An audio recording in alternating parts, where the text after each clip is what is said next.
Saya ingin melanjutkan apa yang saya bagikan kepada kalian hari Kamis kemarin. Dan saya mendapat konfirmasi apa yang saya bagikan hari Kamis kemarin itu menjadi step kita lebih lanjut untuk masuk lebih dalam dan mengenal pribadi Yesus lebih dan lebih dan lebih lagi.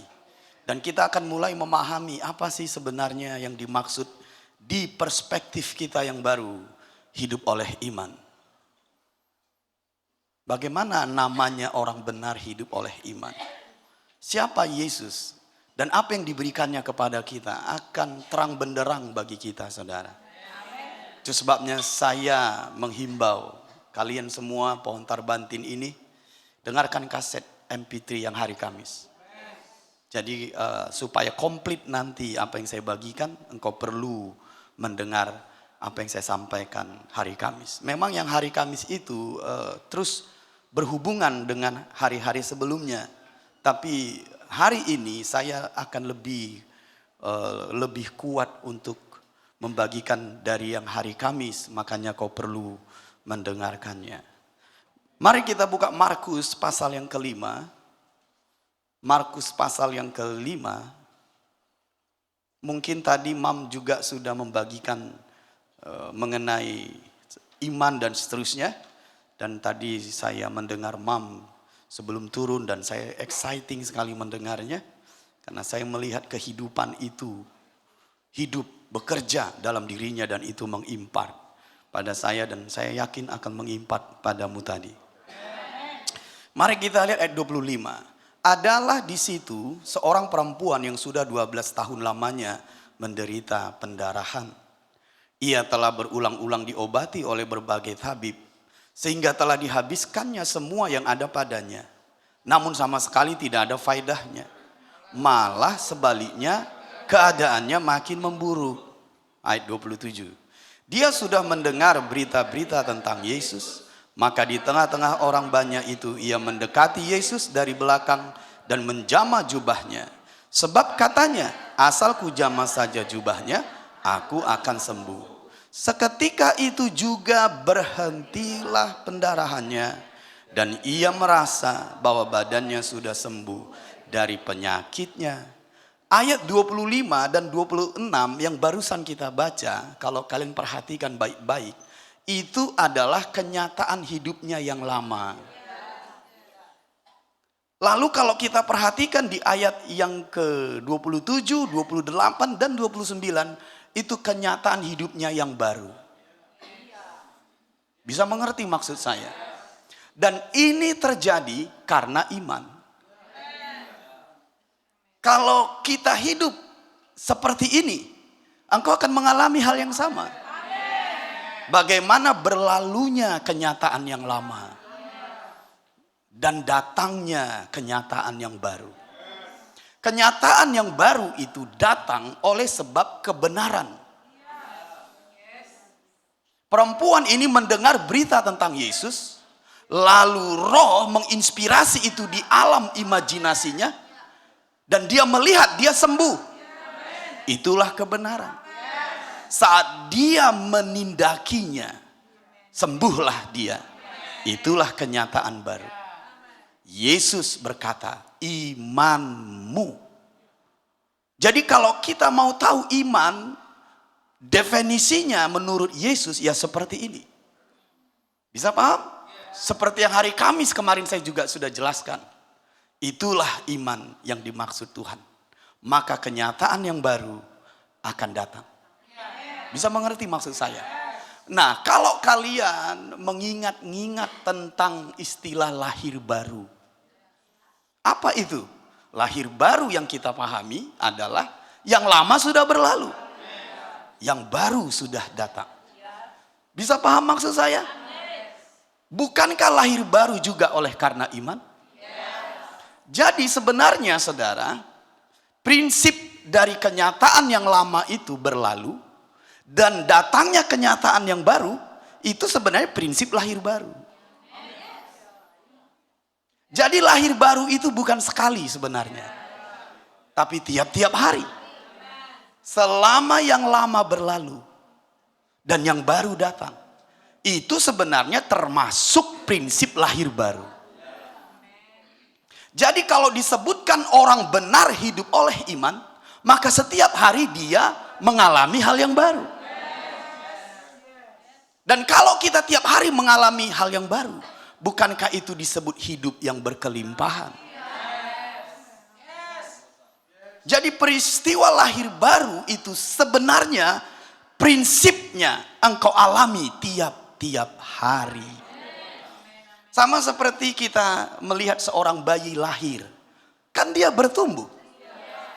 Tiap hari ada saja yang baru kita lihat. Itu sebenarnya prinsip lahir baru. Dan kalau orang benar hidup oleh iman, tiap-tiap hari sebenarnya dia harus mengalami hal-hal yang baru. Apa kuncinya hidup oleh iman tadi? Papa, aku hidup oleh iman kok. Mari bandingkan dengan iman yang dimaksud Tuhan. Engkau harus selaraskan dengan iman yang dimaksud Tuhan tadi. Kalau kita hidup dengan iman yang seperti yang dimaksud Tuhan, engkau akan mengalami tiap-tiap hari baru. Mungkin sewaktu kita pertama kali mengenal Tuhan, keadaan kita tidak baik. Tapi kalau kita menerima Tuhan, mengalami lahir baru, pasti semakin hari akan semakin baik. Karena orang benar hidup oleh iman. Papa, aku tiap hari ke gereja, aku tiap hari baca firman, tapi hidupku biasa-biasa saja. Mungkin yang perlu engkau redefinisi imanmu. Karena iman itu selalu mendatangkan hal-hal yang baru. Makanya Yesus berkata, aku datang supaya mereka memiliki hidup dan hidup yang berkelimpahan. Karena kalau kita hidup seperti ini, engkau akan selalu tiap hari baru dan baru. Bisa paham maksud saya? Saya ingin menguatkan prinsip ini dengan contoh. Contohnya di pasal yang sama. Dan peristiwanya bersamaan dengan perempuan pendarahan tadi. Untuk kita bisa lebih kuat memahami apa? Bahwa kenyataan yang lama itu berlalu oleh imanmu dan datangnya kenyataan yang baru. Jadi kita pembuat hal-hal yang baru oleh imanmu. Saya ingin menguatkan itu. Makanya kita ambil contoh yang lain. Tapi peristiwanya bersamaan, saudara. Kita ke Markus pasal yang kelima dulu. Dan saya rindu sekali. Tidak ada keraguan lagi dalam diri kita. Bahwa kita harus menghidupi ini. Harus menghidupi ini. Coba kita lihat dulu di Markus pasal 5 ayat 21. Sudah sampai? Sesudah Yesus menyeberang lagi dengan perahu, orang banyak berbondong-bondong datang lalu mengerumuni dia. Sedang ia berada di tepi danau. Datanglah seorang kepala rumah ibadat yang bernama Yairus. Ketika ia melihat Yesus, tersungkurlah ia di depan kakinya dan memohon dengan sangat kepadanya. Anakku perempuan sedang sakit, hampir mati. Datanglah kiranya dan letakkanlah tanganmu atasnya, supaya ia selamat dan tetap hidup. Kalau kalian perhatikan ayat 23, kalian akan menemukan kalimat dengan kenyataan yang lama dan kalimat dengan kenyataan yang baru di situ. Kenyataan yang lama adalah bahwa anaknya sakit, hampir mati. Itu fakta. Makanya kita kalau datang kepada Tuhan, jangan sangkal faktamu. Jangan sangkal kenyataan hidupmu. Karena kalau kita menolak kenyataan kita dan fakta hidup kita, mungkin buruk. Mungkin kau juga jatuh dalam dosa. Bagaimana dia bisa menjamahmu? Itu kita tolak. Di mana kejujuran? Di mana hidup dalam terang? Di mana yang namanya pertobatan? Kita menolak kenyataan yang lama, tapi pengen kenyataan yang baru. Bukan begitu polanya. Lihat Yairus ini.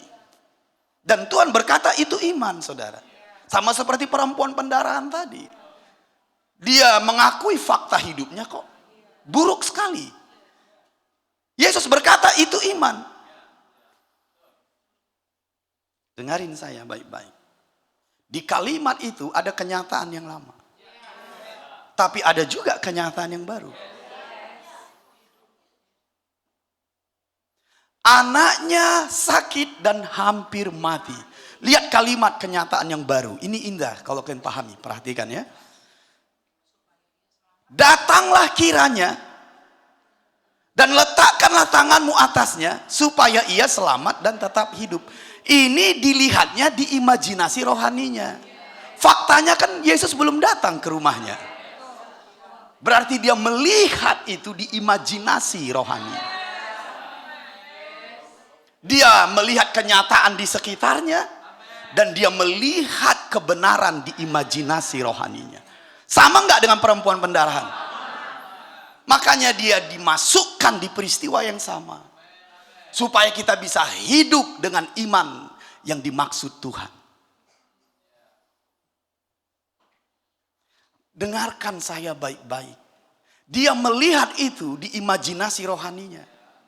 Kalau Yesus datang dan meletakkan tangannya, anakku sembuh. Dan lihat respon Tuhan, perhatikan. Ayat 24, lalu pergilah Yesus dengan orang itu. Orang banyak berbondong-bondong mengikuti dia dan berdesak-desakan di dekatnya. Lihat kalimat, lalu pergilah Yesus dengan orang itu. Saya mau bertanya pada kalian, siapa yang bisa menggerakkan Yesus? Jawab Papa coba. Siapa yang bisa menggerakkan Yesus? Dia tidak takut siapapun. Dia tidak terdesak oleh apapun. Karena dia Tuhan. Tapi yang harus kita pahami di sini, di mana ada iman, Yesus harus ke sana. Di mana ada iman. Lihat waktu Yesus keluar dari Jericho, dia pergi keluar kota hendak melanjutkan perjalanannya, tapi Bartimeus membuat dia berhenti. Siapa yang membuat Yesus berhenti? Iman Bartimeus. Dan dengarkan saya, Roh Kudus juga bekerja karena firman tentang Yesus. Karena Yesus adalah iman. Masih ingat yang hari Minggu kemarin? Yesuslah iman itu. Jadi baik Yesus, baik Roh Kudus akan bergerak, akan bekerja kalau dia menemukan iman. Iman yang bagaimana? Iman yang seperti ini. Biar kita bisa redefinisi dengan sebaik-baiknya. Bisa amin 2 kali dulu.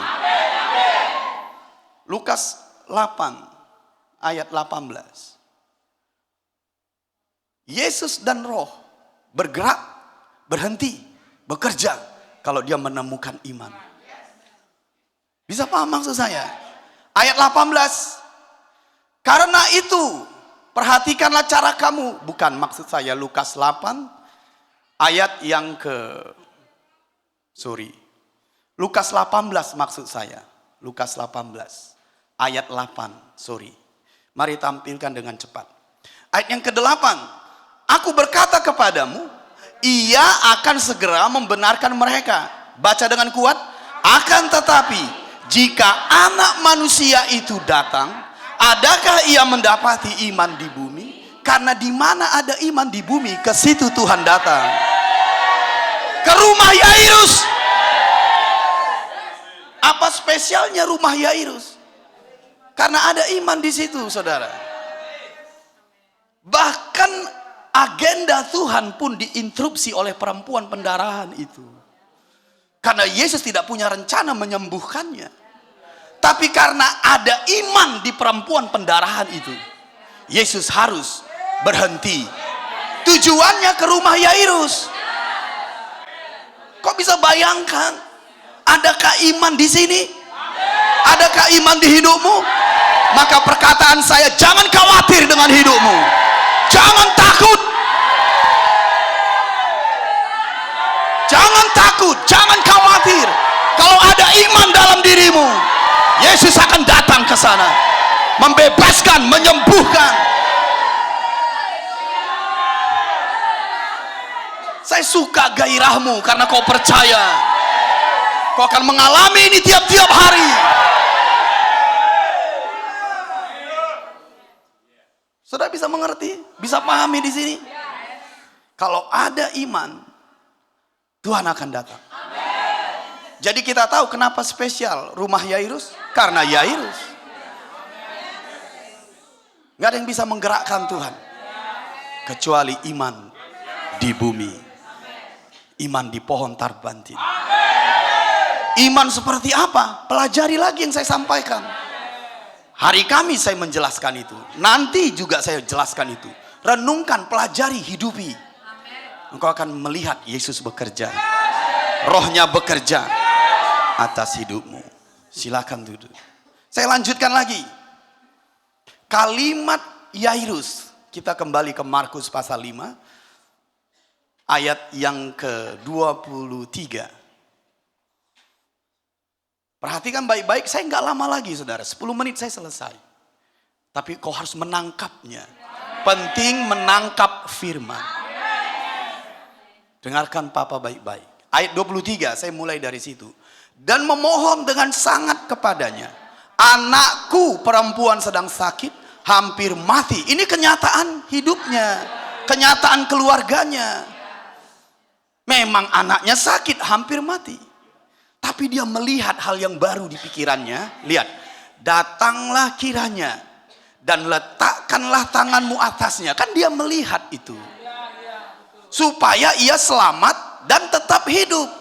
Yesus datang, saudara. Yesus datang.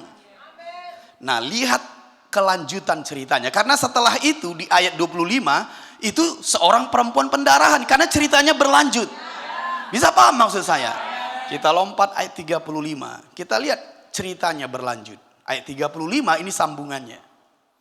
Ketika Yesus masih berbicara, datanglah orang dari keluarga kepala rumah ibadat itu dan berkata, karena Yesus diinterupsi oleh perempuan pendarahan, perjalanannya terhenti sebentar. Nah, lihat orang yang datang dari rumah kepala rumah ibadat ini. Anakmu sudah mati.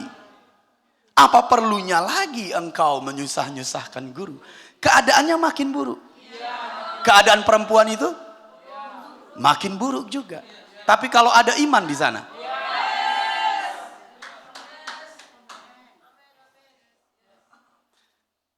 anakmu sudah mati. Lihat respon Tuhan. Ayat 36. Tetapi Yesus tidak menghiraukan perkataan mereka. Inilah kalau Yesus sudah melihat iman. Engkau nggak perlu takut kenyataan. Engkau tidak perlu takut sakitmu, kondisimu. Tidak perlu takut. Sama seperti Yesus berkata. Dan berkata kepada kepala rumah ibadat itu, jangan takut. Imanmu itu tetap kau pegang. Itu maksud Tuhan, percaya saja. Imanmu yang tadi pegang terus. Sekalipun dia mati, aku akan membangkitkannya. Sekalipun dia mati, aku akan membangkitkannya. Adakah iman di sini? Adakah iman di sini? Apa yang kau takutkan? Makanya orang benar akan menggoncang dunia ini. Imanmu mengalahkan dunia ini. Kalau iman kita seperti yang dimaksud Tuhan. Itu sebabnya nanti di ending kita harus redefinisi iman kita, saudara. Itu tujuan saya hari ini. Dan kita akan lanjut lebih dalam lagi. Haleluya. Yesus berkata, kalau kau pegang imanmu yang tadi, tidak terkondisi apa kata orang, sekalipun anakmu mati, jangan takut, jangan khawatir. Itu akan bisa membalikkan keadaan. Aku akan membangkitkannya. Haleluya. Bukankah ini Injil? Kabar sukacita. Engkau hanya perlu beriman. Tidak ada di sini usaha manusia. Engkau tenang, Tuhan bekerja. Engkau diam, Tuhan bekerja. Asal ada iman dalam dirimu. Betapa indahnya kasih karunia. Betapa indahnya kasih karunia. Hanya engkau beriman, uangmu yang miliaran itu keluar karena sakit, berhenti. Uangmu yang miliaran itu habis, berhenti saat engkau beriman. Engkau duduk, engkau tenang, engkau beriman. Tuhan bekerja. Tuhan bekerja. Tidakkah ini exciting? Silakan duduk. Saya lanjutkan lagi. Tuhan Yesus berkata, tetap pegang, jangan takut. Tetap pegang, jangan takut. Ayat 37. Lalu Yesus tidak memperbolehkan seorang pun ikut serta kecuali Petrus, Yakobus, dan Yohanes, saudara Yakobus. Mereka tiba di rumah kepala rumah ibadat. Dan di sana dilihatnya orang-orang ribut, menangis, dan meratap dengan suara nyaring. Sesudah ia masuk, ia berkata kepada orang-orang itu, mengapa kamu ribut dan menangis? Anak ini tidak mati, tetapi tidur. Gak ada yang mustahil bagi Tuhan. Asal kau beriman. Ayat 40, tetapi mereka menertawakan dia karena mereka tidak beriman. Tapi Yesus tidak terkondisi. Dia mengikuti Yairus karena Yairus beriman. Maka diusirnya semua orang itu. Lalu dibawanya ayah dan ibu anak itu. Dan mereka yang bersama-sama dengan dia masuk ke kamar anak itu. Lalu dipegangnya tangan anak itu, katanya, tali takum. Yang berarti, hai anakku. Maaf, hai anak, aku berkata kepadamu, bangunlah. Coba perhatikan 41. Apa yang dilakukan Yesus? Yang dilihat Yairus. Baca. Apa yang dilakukan Yesus yang dilihat Yairus? Kenapa Yesus harus memegang anaknya? Lazarus diperintahkannya kok. Lazarus bangkit tanpa dipegang. Kenapa dia harus pegang anak itu? Jawab apa? Karena Yesus melakukan yang dilihat Yairus. Karena itu iman. Apa yang kau lihat? Kenapa Yesus nggak berkata, tali takum, bangkit tanpa dipegang? Nggak ada yang mustahil bagi Tuhan. Tapi Yesus melakukan apa yang dilihat Yairus. Saudara bisa melihat bagaimana Yesus mencari iman? Iman yang seperti ini? Iman yang sepertimu? Dipegangnya tangan anaknya, kan itu tadi kata Yairus. Kau letakkan tanganmu, anakku akan hidup.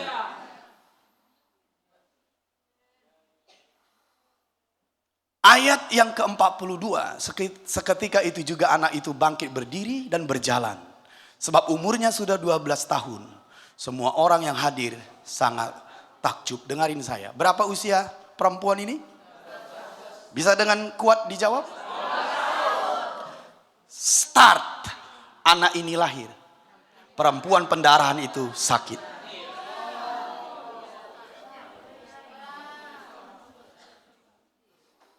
Start anak ini lahir. Start itu perempuan pendarahan itu sakit. Apa yang kalian temukan rahasia di sini? Bagi orang-orang yang beriman, Tuhan akan membuat indah pada waktunya. Gak ada yang kehilangan seberapa lama engkau mengalaminya. Di saat engkau beriman, di saat itu engkau sembuh.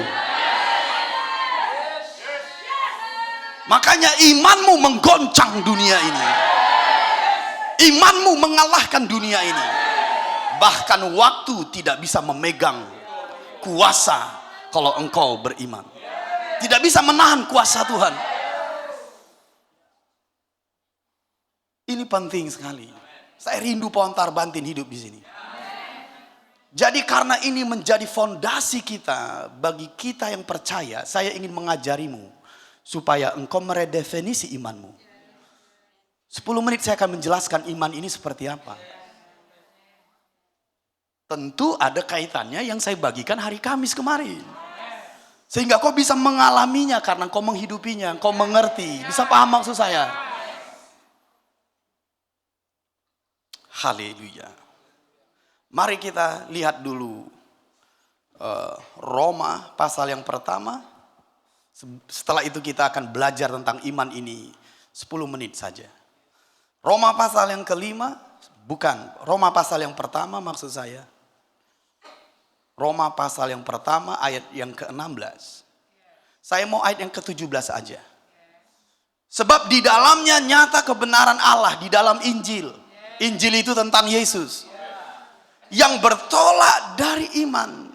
Jadi kalau kita mau mengalami Injil harus dengan iman. Itu startnya. Dan memimpin kepada iman. Iman kita bertumbuh. Kalau iman kita bertumbuh, saudara, pengalaman dengan Tuhan pun bertumbuh. Perkara-perkara dengan Tuhan pun bertumbuh.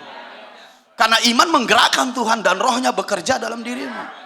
Dan kalau kita hidup oleh iman tiap hari kita mengalami itu. Seperti ada tertulis, sama-sama kita baca, orang benar akan hidup oleh iman. Yang model kayak tadi. Begitulah yang Tuhan mau kita hidup. Bayangkan saja hidup orang percaya kalau imannya seperti ini.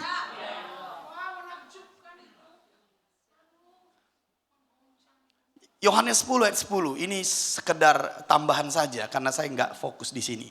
Yohanes 10 ayat 10. Ini hanya tambahan untuk menguatkan kita. Pencuri datang hanya untuk mencuri dan membunuh dan membinasakan. Aku datang, katakan aku datang. Yesus datang kepada mereka yang punya iman. Nah, lanjutkan kalimatnya. Supaya mereka mempunyai hidup. Cukup hidup? Tidak. Lanjutkan lagi. Dan mempunyainya dalam segala kelimpahan. Kalau engkau hidup tiap-tiap hari dengan iman model begini. Amin dengan panjang. Nah, saya akan mulai poin per poin. Perhatikan saya 10 menit. Karena untuk itu kau datang.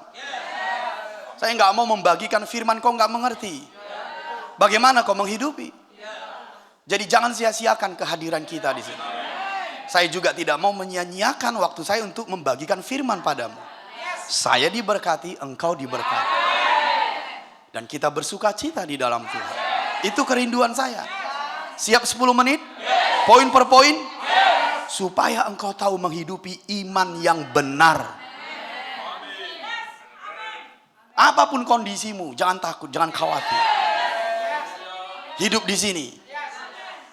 Yang pertama, saya akan mulai poin per poin dulu. Nanti dari situ kau mendapatkan clue-nya.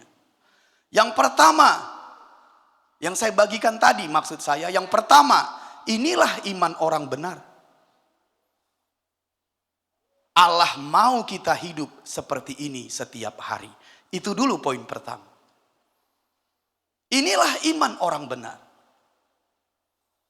Allah mau kita hidup setiap hari seperti ini. Bukan sekali, dua kali. Bukan saat hari Minggu.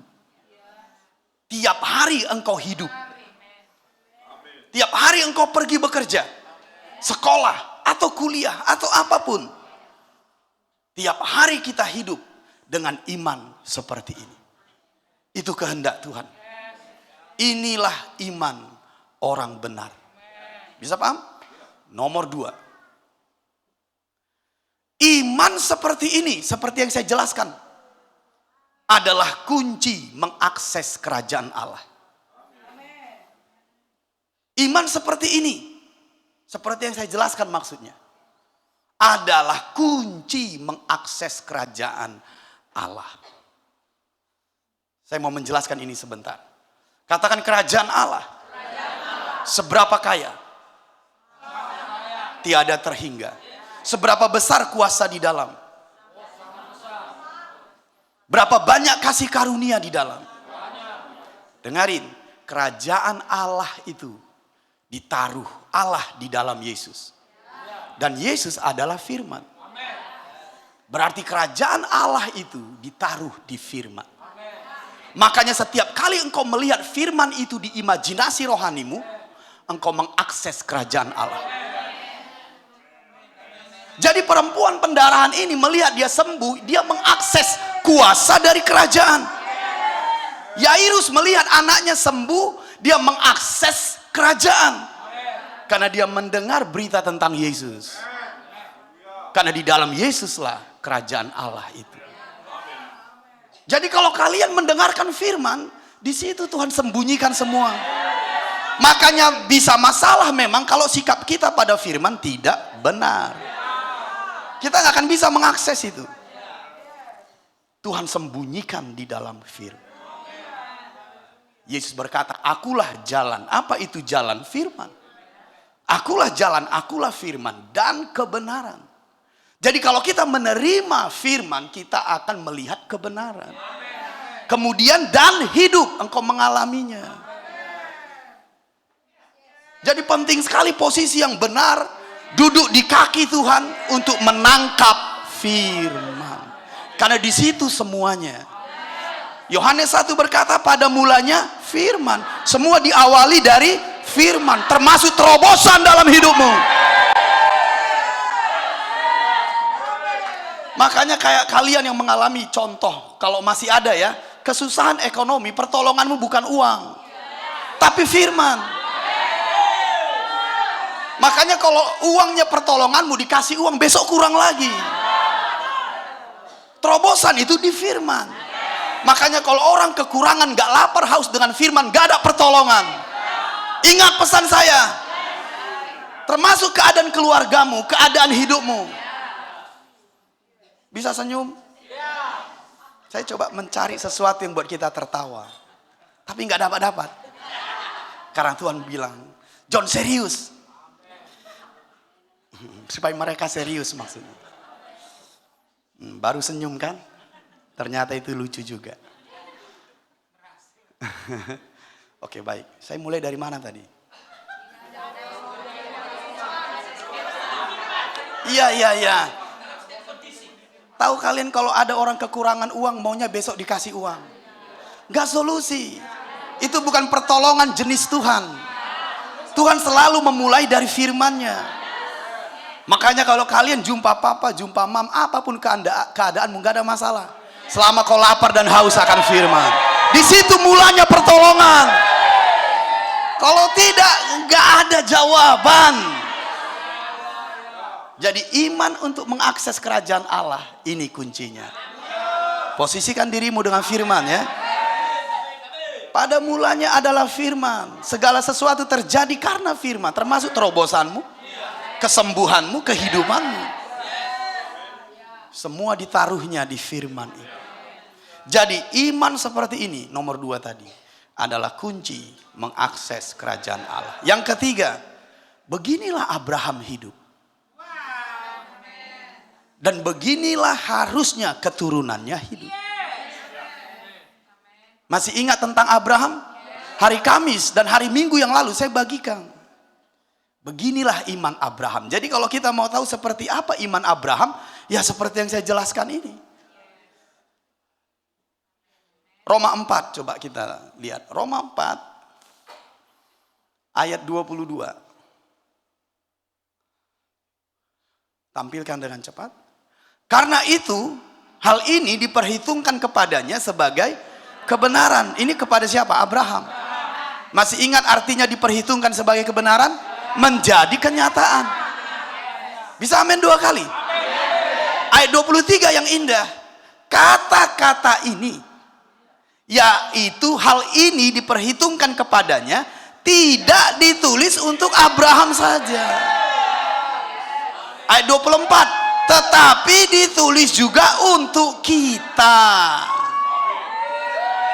Jadi kalau kita mau mengalami berkat Abraham, hidup dengan iman Abraham, hidup dengan iman seperti ini.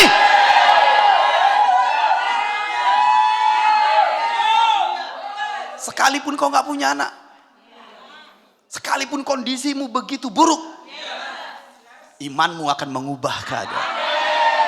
Mengubah keluargamu, mengubah domainmu, mengubah kotamu. Lanjut dulu ayat kalimatnya. Tetapi ditulis juga untuk kita, sebab kepada kita pun Allah memperhitungkannya. Kalau kau memiliki iman seperti Abraham, karena kita percaya kepada Dia yang telah membangkitkan Yesus Tuhan kita dari antara orang mati. Karena kau percaya Yesus, karena Yesus adalah iman itu, Tuhan akan memperhitungkan yang kau percaya itu menjadi kenyataan. Wah, tepuk tangan dulu buat Tuhan. Katakan ajaib. Tanpa perbuatan, oleh imanku.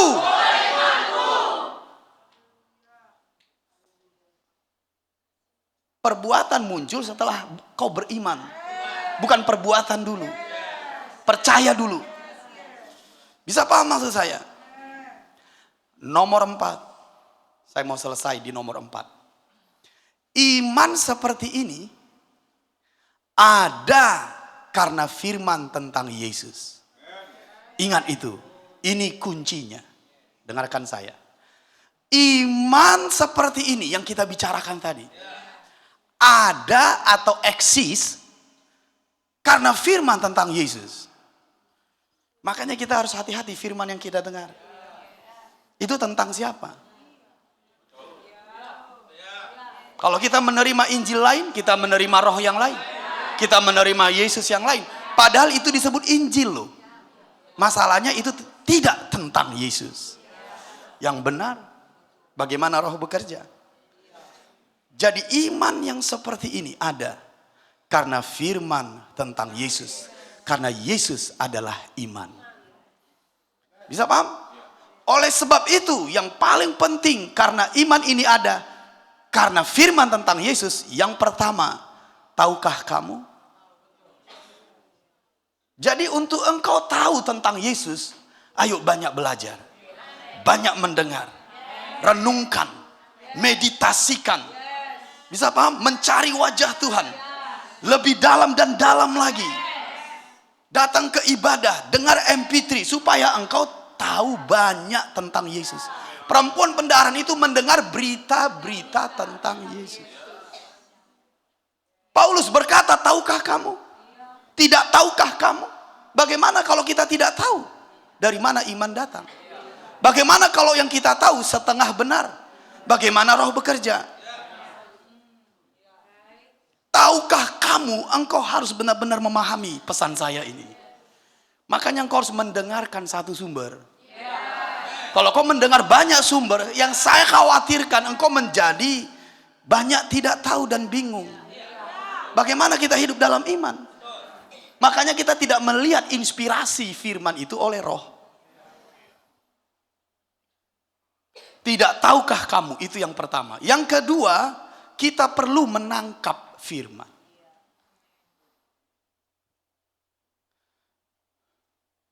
Yang poin 4, tadi saya menyampaikan iman seperti ini ada karena firman tentang Yesus. Karena itu penting untuk engkau tahu. Dan yang kedua, menangkap firman. Mari kita lihat Yohanes pasal yang ke-8. Yohanes pasal yang ke-8. Masih bisa bersemangat dengan saya? Yohanes pasal yang ke-8 ayat yang ke-34.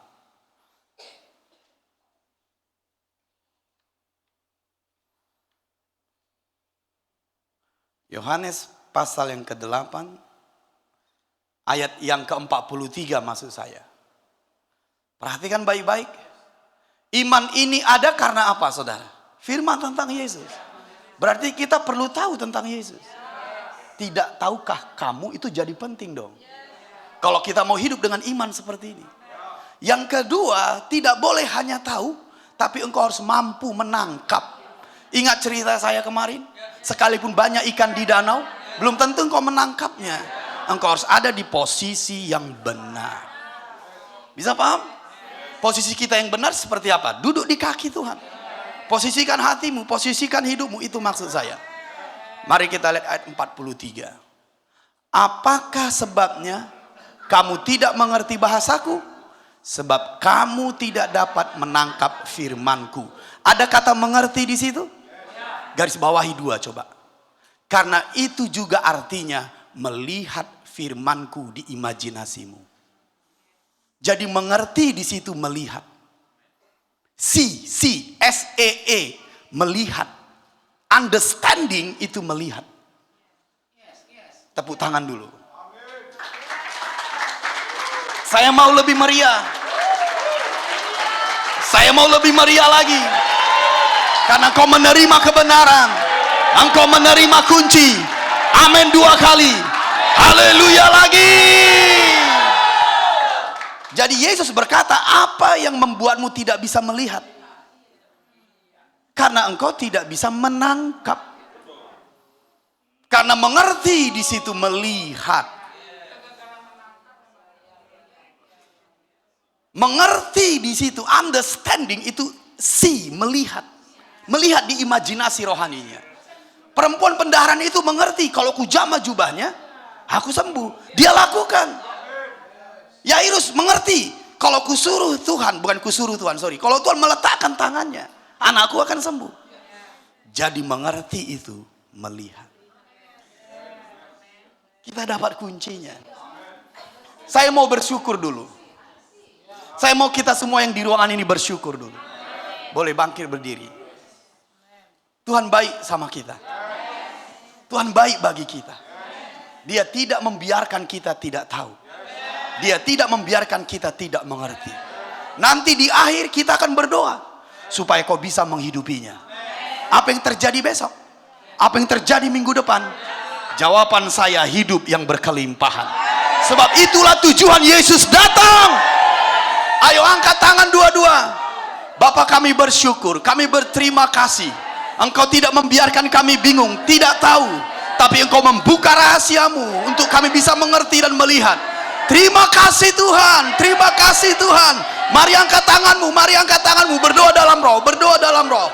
Oh, rabaka mana barala baka baka bahai. Renda basoko makabara labahai. Ayo berdoa dalam roh, bersyukur dalam roh. Come on. Bersyukur dalam roh. Rasa kabakada barala labah. Terima ini, hidupi ini. Ini berkat yang besar. Engkau bisa hidup seperti perempuan pendarahan, seperti Yairus, seperti Bartimeus, seperti banyak lagi hamba-hambanya. Ayo berdoa, ayo bersyukur dalam roh. Orang manakana maleka basakabahai. Ayo berdoa, bersyukur dalam roh.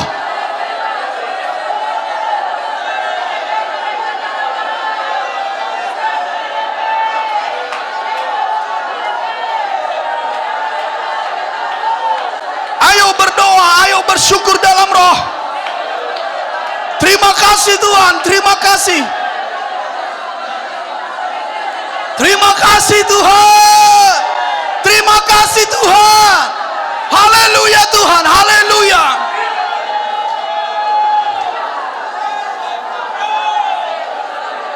Amin, amin, amin. Engkau memberkati kami pagi ini. Kami bersyukur Tuhan. Kami mau hidup di sini Tuhan. Kami tidak takut, tidak khawatir lagi. Dunia tidak bisa membelenggu kami. Kami bebas oleh iman. Kami merdeka oleh iman. Kami hidup oleh iman. Kami mengalami kerajaan oleh iman. Iman kepada Yesus. Apakah yang membuat engkau tidak mengerti? Apakah yang membuat engkau tidak melihat? Karena engkau tidak mampu menangkap firman-Ku. Dan kami tahu Tuhan, kami harus menangkap firman. Berikan tepuk tangan bagi Dia.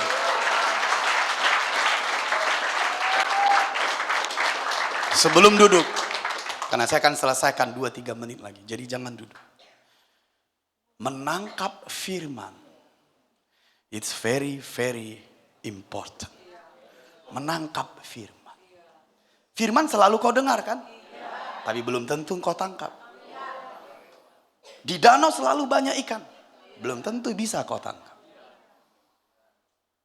Jawaban Papa, posisikan diri.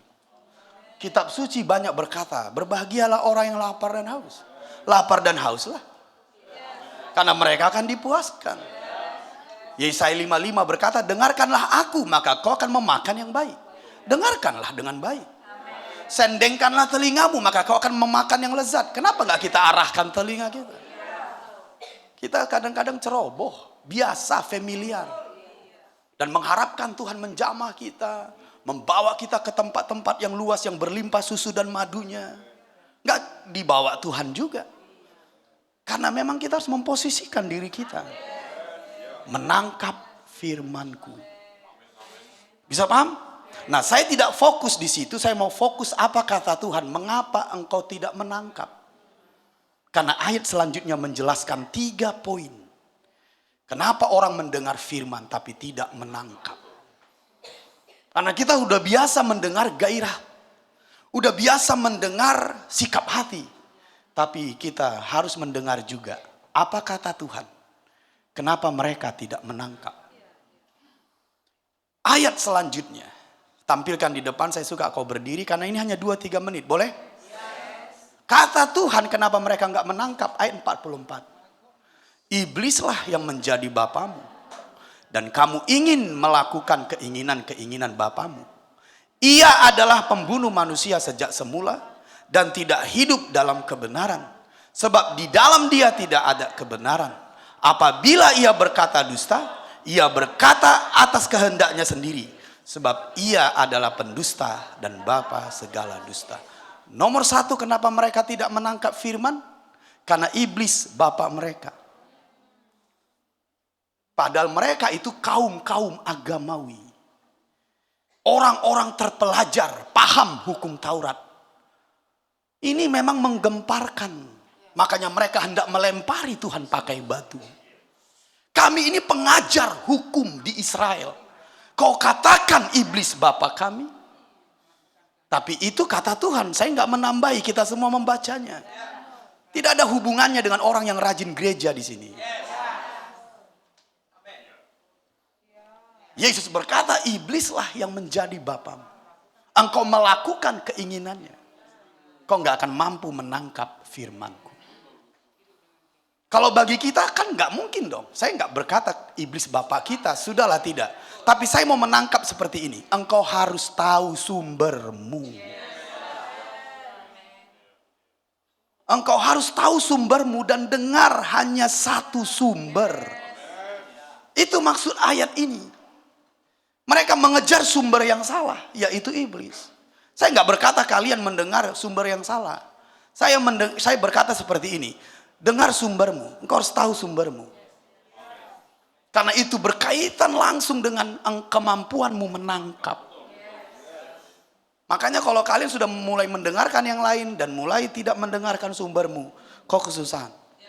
Melihat inspirasi roh di imajinasimu, engkau akan terkendala. Itu nomor 1. Nomor 2, ayat 45. Tetapi karena aku mengatakan kebenaran, kamu tidak percaya kepadaku. Yang kedua, tidak percaya. Tidak percaya kepadaku. Saya tahulah kita percaya Yesus di sini. Tapi kita percaya kepada yang diutus Tuhan. Semua kita percaya Yesus. Orang percaya di luar sana juga seperti itu. Pertanyaannya, apakah kita melihat firman itu diinspirasi kita? Karena Tuhan sedang berkata lebih detail, padaku di situ karena aku diutus Bapa. Jadi engkau harus tahu siapa yang diutus Tuhan bagimu. Jangan tidak percaya. Seperti kalian semua yang ada di ruangan ini, kalian percaya. Puji Tuhan. Engkau tidak termasuk golongan yang dikatakan Tuhan. Karena engkau percaya. Yang ketiga, ayat 47. Barang siapa berasal dari Allah, ia mendengarkan firman Allah. Itulah sebabnya kamu tidak mendengarkannya, karena kamu tidak berasal dari Allah. Jadi yang ketiga, kenapa mereka tidak menangkap firman? Mereka tidak berasal dari Allah. Apa maksudnya bagi kita sekarang? Kalian mau tahu? Karena saya tahulah kita lahir baru, kita lahir dari roh, kita berasal dari Allah. Tapi bisa juga nggak menangkap firman. Kalau bagi kita apa? Tahu kalian? Kita hidup duniawi. Karena orang yang mencintai dunia, dia tidak memiliki kasih akan Bapa. Jadi dengarkan. Tuhan berkata kepada mereka pada masa itu, iblislah yang menjadi bapamu. Apa bagi kita? Engkau harus tahu sumbermu. Yang kedua, Yesus berkata kepada mereka, kamu tidak percaya kepadaku. Bagi kita, percaya pada orang yang diutusnya. Dan yang ketiga, kamu tidak berasal dari arah, kata Tuhan masa itu. Sekarang, jangan hidup duniawi. Kau nggak akan bisa menangkap firman. Jangan hidup seperti orang dunia. Lapar dan hausmu akan Tuhan tidak akan ada. Ini penting, penting, penting. Bukankah ini penting? Yes. Bukankah ini indah? Yes. Minggu-minggu depan kita akan lebih dalam. Amen. Dan saya akan menyaksikan perubahan dalam hidup. Katakan hebat 2 kali. Hebat, hebat. Ajaib 3 kali. Ajaib, ajaib. Dahsyat dengan panjang. Dahsyat. Lebih lagi dahsyat. Dahsyat. Siapa yang mau mengalami terobosan, angkat tangan. Siapa yang mau mengalami kelimpahan? Siapa yang mau mengalami kekayaan? Siapa yang mau mengalami kebangkitan? Siapa yang mau mengalami tiap hari baru? Yang lama sudah berlalu. Hidup seperti ini. Angkat tangan ke sorga.